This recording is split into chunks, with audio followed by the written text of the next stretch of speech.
Hello, പീക്കീസ് home ഗാർഡനിലേക്ക് എല്ലാവർക്കും സ്വാഗതം. ഞാനിന്ന് ബ്ലൂ ടീ ഒരു ചിരട്ടയിൽ ഉണ്ടാക്കി കാണിച്ചു തരാമെന്ന് വിചാരിച്ചു. ഈ ഔഷധ ചായ സ്റ്റീൽ പാത്രത്തിൽ ഉണ്ടാക്കി കുടിക്കുന്നതിനേക്കാളും കൂടുതൽ ഗുണം കിട്ടുക ചിരട്ടയിൽ ഉണ്ടാക്കുമ്പോഴാണത്രേ. തടി കുറയ്ക്കാനും ഷുഗർ നിയന്ത്രിക്കാനും ബ്ലൂ ടീ നല്ലതാണ്.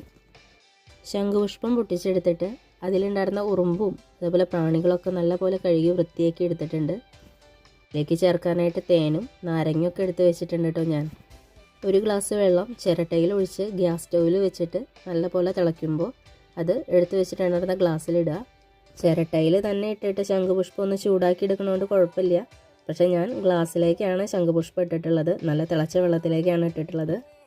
പൂവിലത്തെ നിറമൊക്കെ ഇളകിയിട്ട് നല്ല നീല നിറമായിട്ടുണ്ട്. ഇനി ആ വെള്ളത്തിലേക്ക് ഒരു സ്പൂൺ തേൻ ചേർത്ത് ഇളക്കുക. അപ്പോൾ നല്ലപോലെ കളറ് മാറുന്നുണ്ട്. അതിനുശേഷം ഒരു സ്പൂൺ നാരങ്ങ നീരും ചേർത്ത് ഇളക്കുക.